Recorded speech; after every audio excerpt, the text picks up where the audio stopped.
यह एक पौराणिक कथा है। कुबेर तीनों लोकों में सबसे धनी थे। एक दिन उन्होंने सोचा कि हमारे पास इतनी संपत्ति है, लेकिन कम ही लोगों को इसकी जानकारी है। इसलिए उन्होंने अपनी संपत्ति का प्रदर्शन करने के लिए एक भव्य भोज का आयोजन करने की बात सोची। उसमें तीनों लोकों के सभी देवताओं को आमंत्रित किया गया। भगवान शिव उनके इष्ट देवता थे, इसलिए उनका आशीर्वाद लेने वह कैलाश पहुंचे और कहा, प्रभो, आज मैं तीनों लोकों में सबसे धनवान हूँ, यह सब आपकी कृपा का फल है। अपने निवास पर एक भोज का आयोजन करने जा रहा हूँ, कृपया आप परिवार सहित भोज में पधारने की कृपा करें। भगवान शिव कुबेर के मन का अहंकार ताड़ गए, बोले, वत्स, मैं बूढ़ा हो चला हूँ, कहीं बाहर नहीं जाता। कुबेर गिड़गिड़ाने लगे, भगवान, आपके बगैर तो मेरा सारा आयोजन बेकार चला जाएगा। तब शिव जी ने कहा, एक उपाय है, मैं अपने छोटे बेटे गणपति को तुम्हारे भोज में जाने को कह दूंगा।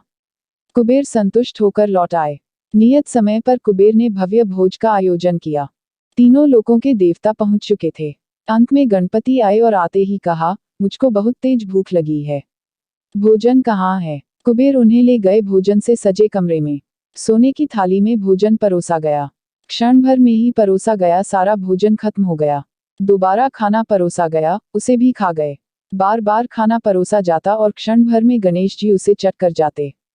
थोड़ी ही देर में हजारों लोगों के लिए बना भोजन खत्म हो गया, लेकिन गणपति का पेट नहीं भरा। वे रसोई घर में पहुंचे और वहां रखा सारा कच्चा सामान भी खा गए, तब भी भूख नहीं मिटी। जब सब कुछ खत्म हो गया तो गणपति ने कुबेर से कहा, जब तुम्हारे पास मुझे खिलाने के लिए कुछ था ही नहीं तो तुमने मुझे न्योता क्यों दिया था? कुबेर का अहंकार चूर चूर हो गया। कहानी अच्छी लगी तो चैनल को सब्सक्राइब करें, शेयर करें, नहीं तो कमेंट करें।